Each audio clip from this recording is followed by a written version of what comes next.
5 দফা কর্মসূচি আমরা ঘোষণা করেছি ইতিমধ্যে।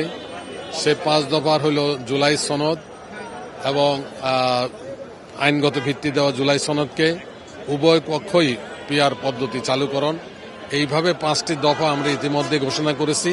সেই 5টি দফা বাস্তবায়নের জন্যই আজকে জামাতের এই কর্মসূচি। ইতিমধ্যে বিভিন্ন দল এবং এই পিআর এই 5 দফার উপর ভিত্তি করেই তারাও কর্মসূচি দিয়েছেন এবং আমরা এই কর্মসূচি দিয়েছি। আমরা আশা করছি এই কর্মসূচির মাধ্যমে সরকার এটাকে আমলে আনবে এবং এটা বাস্তবায়নের জন্য চেষ্টা করবে। মূলত আমাদের এই সমাবেশ দীর্ঘদিনের যে আন্দোলন সংগ্রামের পর একটা 24-এর গণঅভ্যুত্থান পরবর্তী নতুন বাংলাদেশের তো নতুন বন্দোবস্তের ব্যাপারে মানুষের কাছে ইতিমধ্যে আমরা এই কথা তুলে ধরেছি যে পিআর পদ্ধতির মাধ্যমে প্রফেশনাল রিপ্রেজেন্টেশনের জনগণের ভোটের অধিকার নিশ্চিত হওয়া, সুষ্ঠু ভোট হওয়া, অবাধ হওয়া, নিরপেক্ষ হওয়া, অংশগ্রহণমূলক হওয়া, অবৈধ কলা টাকা মুক্ত হওয়া, অবৈধ অস্ত্রমুক্ত হওয়া এবং প্রভাব বিস্তার না করা, এই জাতের জায়গা থেকে মুক্ত করার জন্য কিন্তু আমাদের এই দেশ স্বাধীনের পর যতগুলো নির্বাচন হয়েছে বলতে হবে 2-1টা ব্যতিক্রম ছাড়া সবগুলো নির্বাচনই আমাদের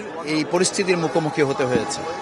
সঙ্গত কারণে জামাত ইসলামী মনে করে, এবং আপনি জানেন যে ইতিমধ্যে প্রায় 31টা দল এ ব্যাপারে একমত হয়েছে যে আমরা প্রফেশনাল রিপ্রেজেন্টেশনের মাধ্যমে মূলত এটা হচ্ছে আজকের দাবি।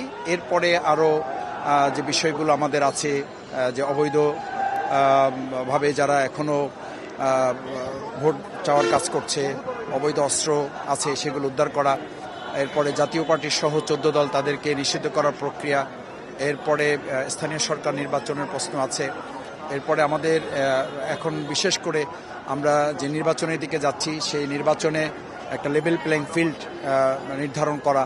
এই লেভেল প্লেইং ফিল্ড না হলে তো আসলে আমরা চিফ অ্যাডভাইজার যে কথা বলেছেন যে একটা ঈদের মতো নির্বাচন হবে, সেই ঈদের মতো নির্বাচন করতে হলে তো আমাকে আগে লেভেল প্লেইং ফিল্ড নির্ধারণ করতে হবে। আমরা ইতিমধ্যে যে ছোটোখাটো নির্বাচনগুলো দেশে দেখেছি সেখানে বিভিন্ন পর্যায়ে কাউকে প্রভাব বিস্তার করার ব্যাপার দেখেছি, এবং বিশ্ববিদ্যালয়ের মতো জায়গাতেও সেখানে সম্মানিত শিক্ষকবৃন্দ যারা অত্যন্ত বিবেচক মানুষ হিসাবে বলা হয়ে থাকে তাদের দ্বারাও নিরপেক্ষ ভূমিকা কোনো ক্ষেত্রে পালন করা সম্ভব হয় নাই। সুতরাং সেরকম একটা সময়ে আমরা যে জাতীয় নির্বাচন, আগামী ত্রয়োদশ জাতীয় সংসদ নির্বাচন আসছে, সেই নির্বাচনটা যাতে যথাযথভাবে হয় তার জন্যই মূলত আজকের এই সমাবেশে জনগণকে সচেতন করা এবং সরকারকে আমরা এই বার্তা দিতে চাই যে এই দাবিগুলো বাস্তবায়ন করার মধ্য দিয়ে, এবং হয়তো কেউ মনে করতে পারেন যে ঐক্যমত কমিশনে আলোচনা চলছে, ঐক্যমত কমিশনের আলোচনা এবং আন্দোলন এটা বাংলাদেশে বিভিন্ন সময়ে এটা চলেছে।